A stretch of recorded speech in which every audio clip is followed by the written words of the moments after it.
तर नमस्कार मित्रांनो, आपल्या मराठी एल्गार या यूट्यूब चॅनलवर आपल्या सर्वांचं स्वागत आहे। आज आपण या व्हिडिओमध्ये जाणून घेणार आहोत 9 मतदारसंघ। या 9 मतदारसंघामध्ये त्यांच्या मतदारसंघात आधीच विजय पक्का मानला जातोय।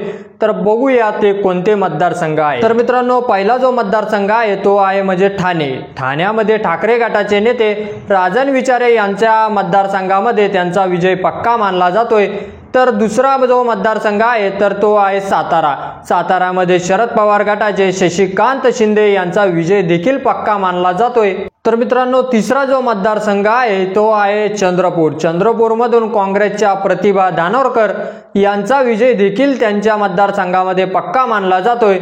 तर मित्रांनो, चौथा जो मतदारसंघ आहे तो आहे म्हणजे बारामती। बारामतीमध्ये शरद पवार गटाच्या सुप्रिया सुळे यांचा विजय देखील पक्का मानला जातोय।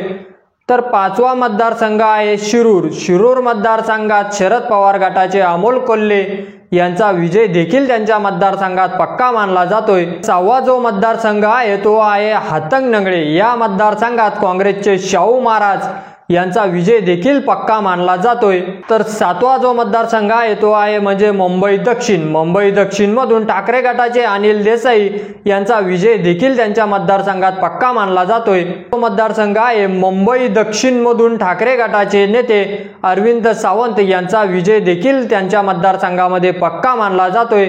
तर शेवटचा जो मतदारसंघ आहे तो आहे म्हणजे संभाजीनगर। संभाजीनगर मधून ठाकरे गटाचे चंद्रकांत खैरे यांचा विजय देखील पक्का मानला जातोय।